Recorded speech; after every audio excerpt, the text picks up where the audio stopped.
It always happens, especially during even-numbered November years for elections. There's always more push for getting people registered to vote. 12 News is your election headquarters, and the clock is ticking. This is ahead of the November elections. We've been talking about things for weeks about those dates that are important. So if you need to make a plan, here it is for you. In November's election, the deadline to register for that is tomorrow. And the number of people registering to vote in Jefferson County, they say, just keeps growing. Yeah, and it's actually who those new voters are that could determine what actually happens in November. 12 News reporter Kara Willis breaks down the trends and what you need to know to register to vote. You have a governor's race. You have Beto O'Rourke versus Greg Abbott. That's at the top of the ticket. The highest job in Texas. That's going to get a lot of attention. Political expert Thomas Tassinger says voter turnout trends here normally remain the same, but he says this year we could see big changes. This could be a midterm election that sees more turnout. There's more interest, it appears. You had the Supreme Court reversing Roe versus Wade, which doesn't directly impact Texas, but indirectly it does. And people just seem to be thinking more about politics. It's not too late to make sure you're prepared for when the polls open, but you've got to register to vote. Here's how.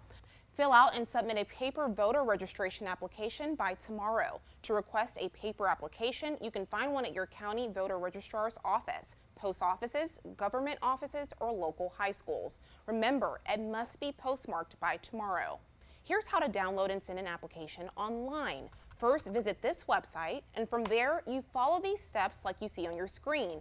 Then click Submit. 3 to 5 days later, you'll receive a voter registration certificate in the mail like this. Here's what Southeast Texas registration clerks are seeing. Here are the number of registered voters as of last week. Orange County saw a 6.1% increase in voter registration from 2018 to 2022. Jefferson County saw a 2.3% increase, and Hardin County saw a 10% increase. This is what Jefferson County's voter registration supervisor, Alicia Monk, has to say about the trends so far. We are seeing an uptick in people registering to vote. We do see a lot of college students starting to become more involved on campus and turning in voter registration applications. We've even had some college students come in to become volunteer deputies. If this is your first time registering and you need to change your address, you can only do this on a paper application. You can learn more about where to register to vote from our 12 News election guide at 12newsnow.com/planyourvote. Kara Willis, 12 News. All right, thank you, Kara. And early voting just a few weeks away. It's a big election, headlined, of course, by the race for Texas governor.